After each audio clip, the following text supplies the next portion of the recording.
खुदावंद विच तुहाडी सलामती ते खैरियत दा मतलब मैं तुहाडा अपना रफीक आज इस्लाम पेश करदिया होया अर्ज़गुज़ार हाँ कि मेरे इस यूट्यूब चैनल नूं सबसक्राइब ते शेयर जरूर करना ताकि आने वाली हर वीडियो तुहाडे तक बर वक्त पहुंचती रहे।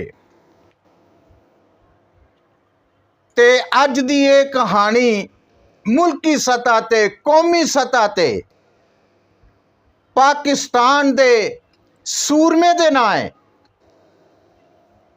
हर सूरमे नूं मैं सलाम पेश करना वा क्योंकि उन्हां सूरमियां दी निस्बत मैं पाकिस्तानी हाँ ते मेरे पाकिस्तान दा नां उच्चा है।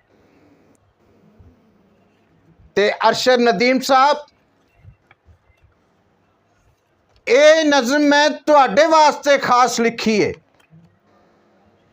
तेरे कारनामे दे नाल अरशद, तेरे कारनामे दे नाल अरशद सीने सारियां दे साडे ठर गए ने।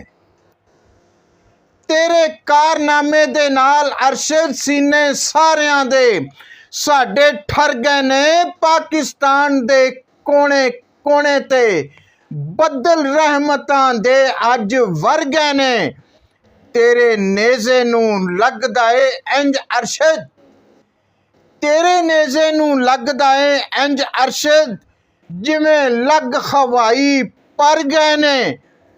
जिस नेज़े दा तू इस्तेमाल कीता, जिस नेज़े दा तू इस्तेमाल कीता ओहो ही जित्या है, बाकी हार गए ने।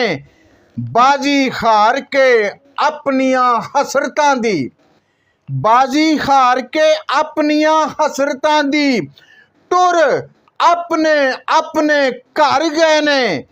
तेरी जित दे नाल जहान उत्ते, तेरी जित दे नाल जहान उत्ते खुल पजीराइयां दे दर गए ने। रब करम कमाया है तेरे ते, रब करम कमाया है तेरे ते। सब कम अधूरे सर गए ने। तेरी आस दे अज रफीक बेड़े रब करम कीता ते ओ तर गए ने। रब करम कीता ते ओ तर गए ने। ते खेडां खेडन वालियां थावां सांझियां हुंदियां ने। खेडां खेडन वालियां थावां सांझियां हुंदियां ने। रुख हरे ते गूड़ियां छावां सांझियां हुंदियां ने। अनमोल बिला इम्तियाज हवावां सांझियां हुंदियां ने। हिम्मत ते जज्बात वफावां सांझियां हुंदियां ने। रब दियां सब रफीक रजावां सांझियां हुंदियां ने।